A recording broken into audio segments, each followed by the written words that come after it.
Hello, कैसे हैं आप लोग? सभी को मेरा बहुत बहुत सारा नमस्कार, गुड इवनिंग। स्वागत है आपका हमारे अपने चैनल पिंकी अरविंद कुमार प्रजापति पे, और मैं हूं आपकी दोस्त पिंकी। अगर आप मेरे चैनल पे नए हैं तो प्लीज़ मेरे चैनल को सब्सक्राइब करिएगा। अगर वीडियो अच्छी लगे आखिरी तक देखिएगा, वीडियो अच्छी लगे तो उसे लाइक करिएगा और आगे बढ़ाइए, उसको शेयर करिए कि और लोगों को जिनको ज़रूरत है उनको फ़ायदा मिल सके। तो आज हम लोग बात करने वाले हैं स्तनपान। जन्म के 30 से 60 मिनट बच्चे के लिए कितने महत्वपूर्ण होते हैं, उसको स्तनपान करवाना कितना आवश्यक होता है। 30 से 60 मिनट शिशु के लिए माँ का एक उपहार होता है, बहुत सुंदर उपहार, एक बहुत अच्छा उपहार जो शिशु के लिए बहुत ही लाभदायक होता है। ऐसा उपहार माँ का बच्चे के लिए होता है जो मेरे हिसाब से हर माँ को अपने बच्चे को देना चाहिए। आगे हम बताने जा रहे हैं बच्चे के जन्म के बाद स्तनपान की प्रक्रिया। जैसा कि आप लोगों को भी पता होगा कि बच्चे के जन्म के तुरंत बाद ही बच्चे को कोमलता से उसको पोष देना है, सुखा देना है उसके शरीर को, और उसके बाद बच्चे को माँ की गोद में दे देना है।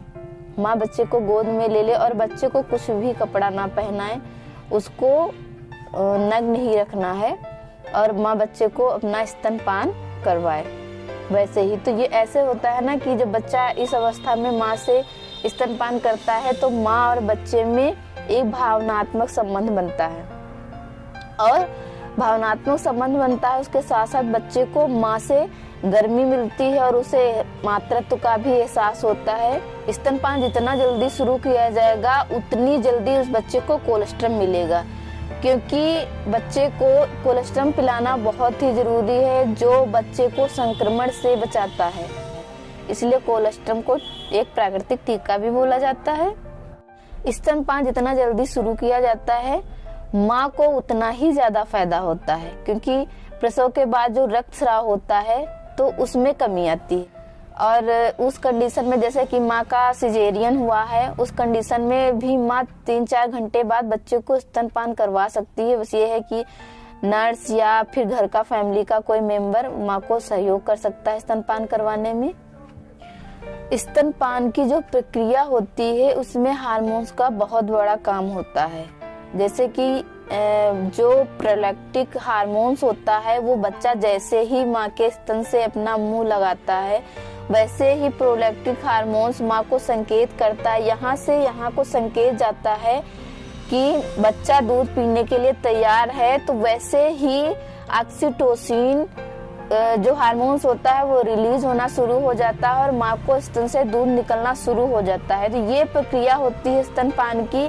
तो अगर सही से माँ बच्चे को स्तनपान करवा रही है, बच्चे को समय से स्तन से लगा रही है, तो दूध जरूर आता है। उसमें कोई वो नहीं होता है कि दूध नहीं आएगा। आप जब बच्चे को आप स्तन से लगाओगे ही नहीं तो दूध बच्चा कैसे पिएगा। और फिर जब 30 से 60 मिनट बोला जाता है कि जन्म के 30 से 60 मिनट के अंदर आपको बच्चे को स्तनपान कराना, उस टाइम बच्चा सक्रिय रहता है, बच्चे के अंदर ताकत ज्यादा रहती है, तो वो स्तन से दूध खींचने भी सक्षम होता है।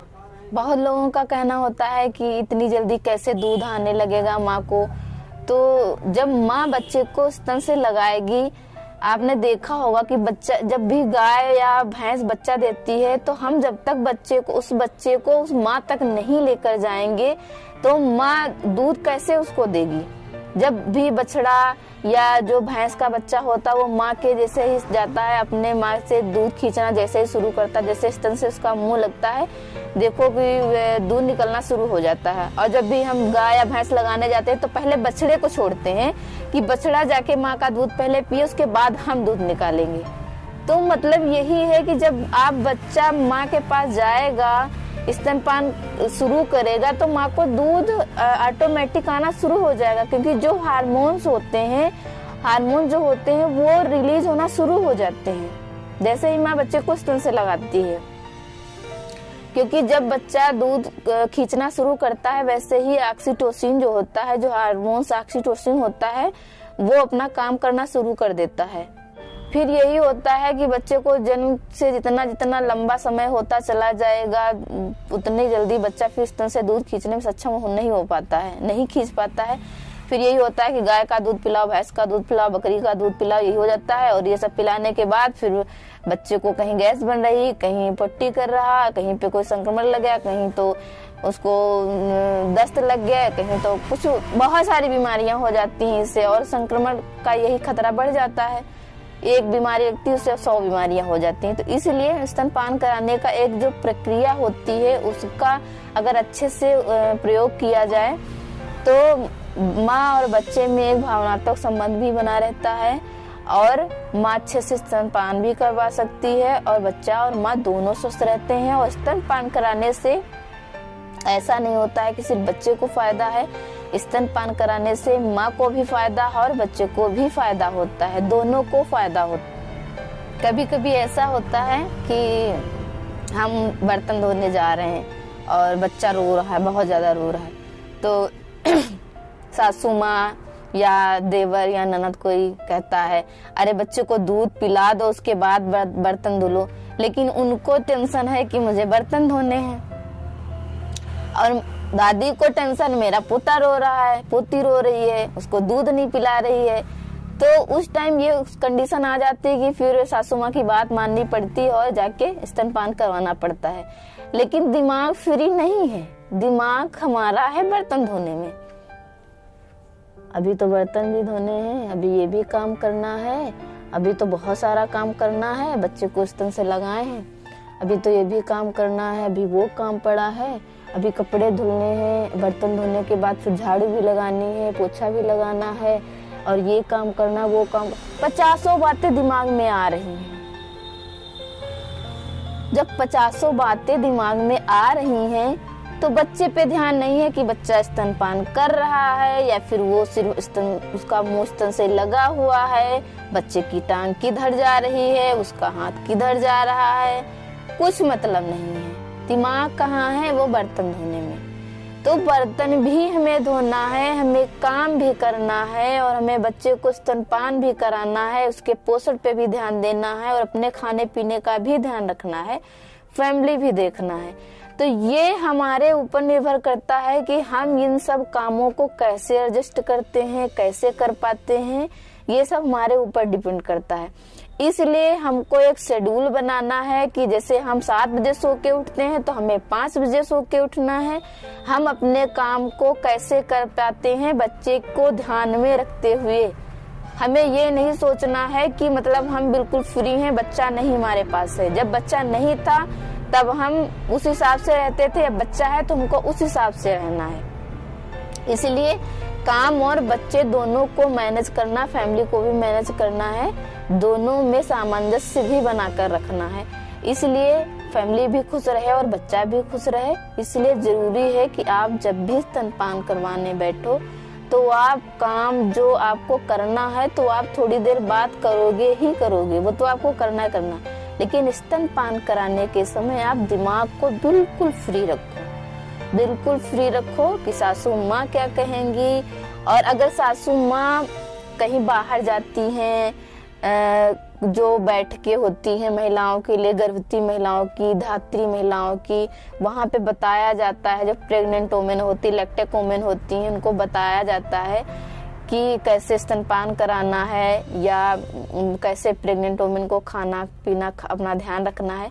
तो सासू माँ भी समझती होंगी कि बच्चे को स्तनपान कराना है तो थोड़ा समय देना चाहिए, तो काम है थोड़ा कोई दूसरा कर ले, काम बांट ले, ये सारी चीजें होती, फैमिली भी एडजस्ट कर लेती है। लेकिन आपका जागरूक होना और फैमिली का जागरूक होना भी बहुत जरूरी होता है। मेरी वीडियो इसीलिए है कि जिनको नहीं पता है, तो ऐसा नहीं है कि ये वीडियो सिर्फ महिलाओं के लिए है। घर में जब बच्चा होता है तो पुरुष की सहभागिता भी बहुत ज्यादा जरूरी होती है। पुरुष सहभागिता नहीं होगी तो ना ही बच्चा स्वस्थ रहेगा और ना ही माँ स्वस्थ रहेगी। तो ये चीज बहुत जरूरी ध्यान में रखना है कि नहीं, ऐसा नहीं है कि बच्चा उनका है तो सिर्फ उन्हीं की जिम्मेदारी बनती है। हाँ, उनकी जिम्मेदारी है, लेकिन जितनी है और लोगों की भी जिम्मेदारी होती, फैमिली की भी जिम्मेदारी होती है। बिना अगर एक सपोर्ट रहेगा हर किसी का तो माँ बच्चा भी खुश रहेंगे और स्वस्थ भी रहेंगे। ध्यान नहीं होगा, माँ का सिर्फ बच्चे के प्रति ध्यान होगा, तो ऑक्सीटोसिन सबसे ज़्यादा बनेगा और माँ का बच्चे के प्रति आकर्षण बढ़ेगा। तो ये होता है कि माँ को स्तन से दूध ज़्यादा आता है और माँ को दूध भी ज़्यादा बनता है, क्योंकि जब दिमाग में कोई टेंशन होती है या माँ बहुत ज़्यादा परेशान होती, उस टाइम जो ऑक्सीटोसिन होता है वो कम बनता है, तब माँ को दूध भी कम आता है। इसलिए माँ जब भी बच्चे को स्तनपान करवाने बैठे तो वो अपना माइंड बिल्कुल फ्री करके बैठे, माइंड में कोई भी बात ना रखे। वो बच्चे को स्तनपान करवा रही है तो सिर्फ वो स्तनपान करवा रही है, माँ बच्चे को गोदी में लिए है और माँ ऐसे बच्चे से बातें भी कर रही है, और माँ बच्चे में बातें क्या हो रही है किसी को नहीं पता चलता है, वो सिर्फ माँ और बच्चा समझते हैं। जो भी बातें होती हैं वो माँ और बच्चा ही समझते हैं। तो बच्चे को ऐसे देखना है, बच्चे से बातें करनी है। और आपने भी देखा होगा कि माँ बच्चा जब आपस में बातें कर रहे हो तो पता नहीं चलता क्या बात कर रहे हैं, और बहुत मतलब अच्छा बच्चे को भी महसूस होता है और माँ को भी महसूस होता है। तो उस टाइम माँ जब बच्चे से बात करती है तो माँ का दिमाग जो होता है वो फ्री रहता है, वो सिर्फ स्तनपान पे ही ध्यान देती है, और माँ को दूध भी ज्यादा बनता है और बच्चे को दूध भी पीने में आराम रहती है, और बच्चा माँ से बातें कर करके दूध पीता है तो बच्चे को भी आराम रहती है। और बच्चे को जब भी ले तो स्तनपान कराने की एक वो होती है कि हमको कैसे बच्चे को बैठ के स्तनपान कराना है। ऐसा नहीं है खड़े हैं, खड़े खड़े दूध पिला रहे हैं, या बैठने की या किसी चीज की कोई स्थिति नहीं है, जैसे मर्जी आए वैसे स्तनपान करवा रहे हैं, तो ये भी गलत है ना। स्तनपान करवाने की भी एक सही स्थिति होती है, एक पोजीशन होती है, कैसे हमको बैठ के स्तनपान कराना है। तो उस चीज के बारे में पोजीशनिंग और माँ और बच्चे का अटैचमेंट कैसे होना चाहिए स्तनपान कराने के समय, तो उसके लिए हम अलग से वीडियो बनाएंगे। अभी तो इस वीडियो में इतना ही, और आगे वीडियो बनाते रहेंगे। बस आप लोग हमारी वीडियो को लाइक करिए, कमेंट करिए, शेयर करिए और दोस्तों में शेयर करिए जिसको जरूरत हो, शायद किसी को मेरी वीडियो से कुछ फायदा मिले, कुछ उसको जानकारी मिले। मिलते हैं अगली वीडियो में और जानकारी के साथ किसी और दिन। तब तक के लिए बाय बाय।